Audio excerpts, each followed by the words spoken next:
Well, it took a little finagling, folks, but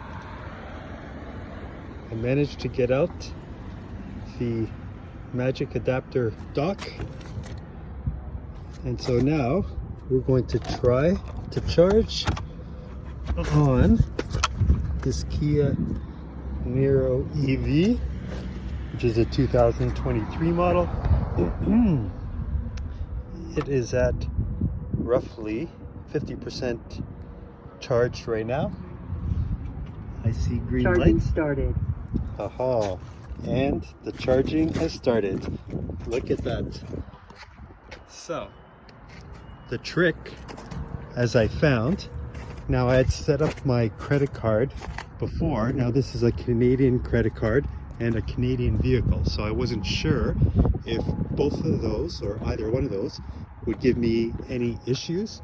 And so it actually did when I first got here, because I scanned this, scanning instructions, and so it tried asking me for my address, which is the billing address, and it was only giving me US options. So now we're going to have a look in here, see what charging speed we're at.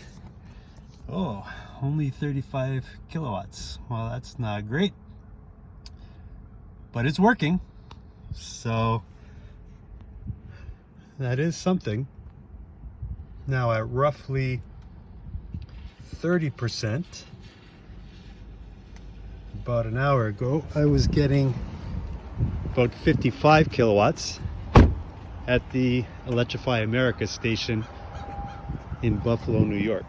So right now I'm paying more money for less speed, so that's not great, but I'm still super excited just how lots of EV drivers are going to be right now, especially if they've tried and been frustrated with non-Tesla vehicle chargers. So I drive different press vehicles all the time. Being an EV driver, I'm personally interested. I drive pretty much, I'd say, most EV vehicles on the market, certainly mainstream ones. The Navaras and hyper exotics of the world aren't readily available, but really this is an exciting moment for me, because all of a sudden, once these magic docks start appearing, and we really in Canada hope they start appearing in Canada soon, once these start appearing, all of a sudden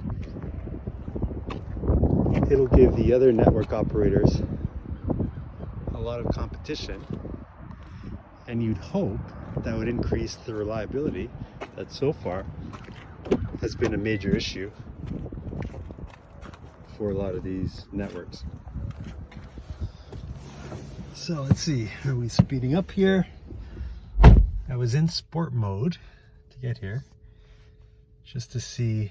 I knew I'd be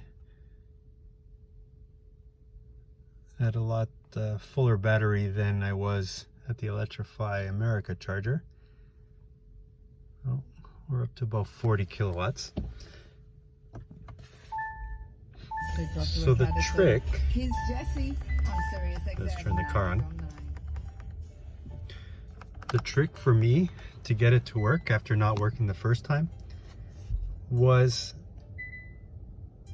to make my Canadian credit card the default credit card, because I think what was happening is when I scanned that board up there, it was asking me for my billing information, even though I had already put it in my account. So forget scanning that. If you're a Canadian and you've set up your credit card information already, use the app. Hopefully it'll come up as it eventually did to charge in on Tesla. Hit it from there, make sure you have your credit card chosen as the default credit card. And then from there, it won't ask you for any more billing information. It won't ask you for a zip code, which obviously Canadian drivers don't have. We have postal codes.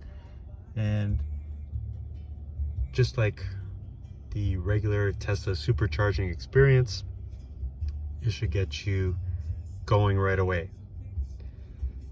So now, wow, this is truly incredible.